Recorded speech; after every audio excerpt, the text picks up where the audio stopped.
Hello friends.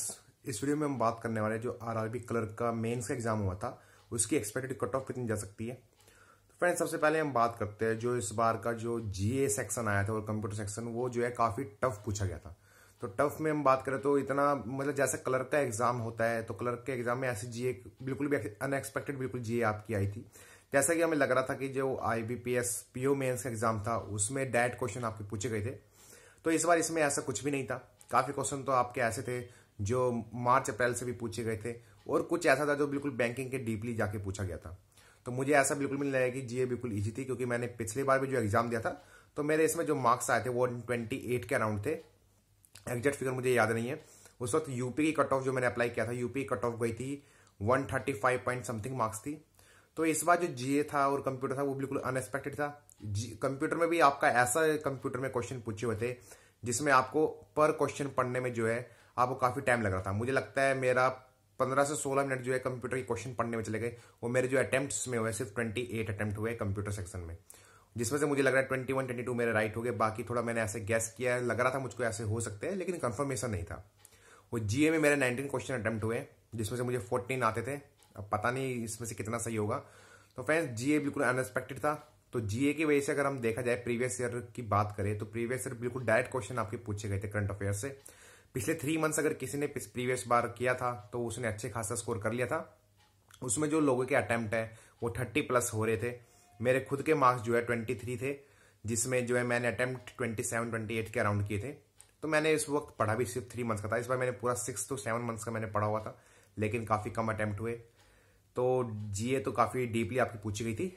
तो अभी जो भी एस्पिरेंट्स जो तैयारी करना चाहते हैं अपकमिंग एग्जामिनेशन के लिए, उनको जीओ को बिल्कुल अच्छे से पढ़ना है। ये नहीं है कि ऊपर ऊपर से सिर्फ पीडीएफ वगैरह देख ली काम चल गया। तो इस बार उन्हें बिल्कुल डीपली नॉलेज उनको पढ़नी होगी। जैसे कोई बैंक ने कोई न्यूज करी है, कोई स्कीम लॉन्च करी है, तो उसको बिल्कुल उस स्कीम के बारे में पूरा पता होना चाहिए कि स्कीम में कितना पैसा इसमें जाता है, कितना मिनिमम और मैक्सिमम अमाउंट है, इस स्कीम को कम फर्स्ट टाइम लॉन्च किया गया था, ये सब उसको पता होना चाहिए। तो यार एक क्लर्क के एग्जाम के लिए तुम इतना सब पूछ रहे हो। हाँ, अगर मैनेजर के एग्जाम में पूछते हैं एसजेपी में तो उसमें भी चलता है, उसमें भी इस बार से ऐसा हुआ है। लेकिन क्लर्क के एग्जाम में आपको बिल्कुल सिंपल सिंपल क्वेश्चन पूछना चाहिए, लेकिन ऐसा कुछ नहीं था। क्लर्क के एग्जाम में भी काफी डीपली आपको पूछा गया था। तो इस बार मुझे लग रहा है जो रीजनिंग का सेक्शन था वो भी लिटिल बिट थोड़ा सा आपका लेंदी था। ये नहीं कह सकते आप टफ था, मॉडरेट लेवल आप बता सकते हैं। लेकिन प्रीवियस ईयर से अगर मैं कंपेयर करूं तो मुझे ऐसा लगता है थोड़ा सा टाइम टेकिंग था।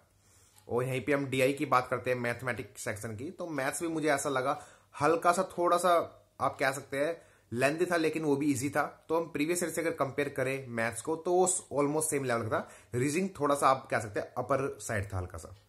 तो रीजनिंग सही था। मैंने हिंदी अटेम्प्ट किया है, इंग्लिश का मुझे नहीं पता। इंग्लिश का जो एक्सपीरियंस है वो कह रहे थे कि इंग्लिश भी ठीक आई थी, ज्यादा टफ नहीं थी। तो हिंदी भी इस बार आपको मॉडरेट साइड था, प्रीवियस ईयर जैसा आप कह सकते हैं। तो मैथ्स, रीजनिंग और हिंदी ये तीनों आपका प्रीवियस ईयर से मैच कर रहे हैं। और जो आपका जीए का सेक्शन और कंप्यूटर सेक्शन था वो काफी एक्सट्रीमली हार्ड था। तो इनकी वजह से जो अटेम्प्ट गिरे हैं वो 15 मार्क्स आप लगा सकते हैं। 15 मार्क्स तो डेफिनेटली आपकी कट ऑफ जो है कम जाने वाली है। जिन स्टेट में वैकेंसी उसी पे है, जो मतलब जितनी प्रीवियस ईयर थी उसी के आसपास अगर वैकेंसी है तो प्रीवियस ईयर से आपकी कट ऑफ से मिनिमम आप 15 मार्क्स जो है कम लगा लीजिए। और अगर मैं यूपी की बात इसमें कर लेता हूँ तो यूपी से अगर पिछली बार जो वैकेंसी थी काफी कम थी, इस बार जो है 3 to 4 टाइम्स जो है वैकेंसी हो गई है। तो 15+ आप वैकेंसी का ला सकते हो 6 to 7 मार्क्स। मुझे लग रहा है कहीं ना कहीं कट ऑफ जो है आपकी 110 105 105 से 110 के अराउंड जनरल कट ऑफ रहने वाली है यूपी से। तो अगर आपने यूपी से अप्लाई किया है और इतना आपके क्वेश्चन सही है, अगर आपको लग रहा है कि आपके 105 110 के अराउंड आ सके तो आपके चांसेस बनते हैं। आपका अगर 100 से ऊपर है तो आपके चांसेस है 70% कि आपका हो जाएगा। अगर आपके 110 के अराउंड बन रहे हैं तो 100% आपका सिलेक्शन इसमें हो जाएगा आरआरबी क्लर्क मेंस में। बाकी स्टेट का मैं आपके लिए एक वीडियो अलग से लेके आ जाऊंगा जिसमें मैं बताऊंगा कि स्टेट वाइज क्या वैकेंसी रह सकती है। तो फ्रेंड्स ये मैंने आपको रिव्यू दिया है जिसमें इस बार इतना मतलब जीए इतना टफ पूछा गया है। क्लर्क के पेपर से ऐसा एक्सपेक्टेड बिल्कुल भी नहीं था कि इतना टफ उसमें पूछेगा। वो कंप्यूटर भी बिल्कुल टाइम टेकिंग था, मैंने आपको बता दिया है। तो प्रीवियस ईयर की कंपेयर में देखा जाए तो पेपर जो है आपका इस लेवल पे था और प्रीवियस ईयर आपका इतना इतना डिफरेंस आपका काफी था जो कि जीए और कंप्यूटर से करा था। यहीं से आपका जो है जीए और कंप्यूटर से 15 से 16 मार्क्स के जो है एस्पिरेंट्स के कम देखने को मिले अटेम्प्ट्स। तो इस बार जो मेरा अटेम्प्ट्स रहा है वो 140 के अराउंड रहा है। तो प्रीवियस ईयर जो मेरा अटेम्प्ट था 156 था, जिससे मेरे मार्क्स जो मिले थे मुझे 128 मिले थे। इस बार लग रहा है कि 110-15 के अराउंड मेरे मार्क्स बन जाएंगे, क्योंकि जीए में भी 2-3 क्वेश्चन गलत हुए होंगे और कंप्यूटर में भी हुआ होगा और थोड़ा हिंदी में भी मिस्टेक हुई होगी।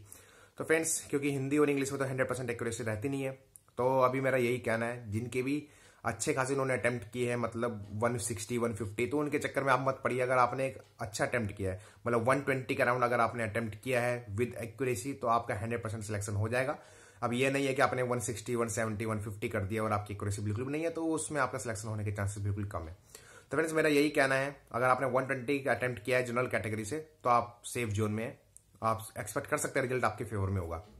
और एक बात और मैं कहना चाहता हूँ, एसबीआई क्लर्क का आपका नोटिफिकेशन आ जाएगा नेक्स्ट मंथ, मार्च में आ जाएगा, जैसा न्यूज मिली है। बता रहे हैं कि आपका जून या फिर मई के लास्ट में आपका प्रीलिम्स का एग्जाम हो जाएगा। तो आपको बिल्कुल भी नोटिफिकेशन का इंतजार नहीं करना है, नोटिफिकेशन 100% आने वाला है। आपको अभी से बिल्कुल अच्छे से लग जाना है और जीए और इंग्लिश पे ज्यादा ध्यान दीजिए, क्योंकि जीए बिल्कुल डीपली पूछ रहा है। आपको क्या करना है, बिल्कुल जो भी टॉपिक आप पढ़ रहे हो उसकी बिल्कुल डीप नॉलेज आपको लेनी है, कितना उसमें अमाउंट है, कब स्कीम लॉन्च की गई थी, कौन से स्टेट ने की है, तो स्कीम में मिनिमम में मैक्सिमम लिमिट क्या है, ये सब आपको पूछा जा रहा है। तो ये आपको जो है करना बिल्कुल मस्ट है, ये आपको करना पड़ेगा। और इंग्लिश पे थोड़ा ज्यादा ध्यान दीजिए, क्योंकि इंग्लिश ही एक ऐसा है जो आपको बचा सकती है, क्योंकि मैथ्स रीजनिंग टफ कर देगा, जीए टफ कर देगा, लेकिन इंग्लिश अगर आपकी लैंग्वेज अच्छी है, कमांड अच्छी है, तो आप इंग्लिश में स्कोर कर सकते हैं।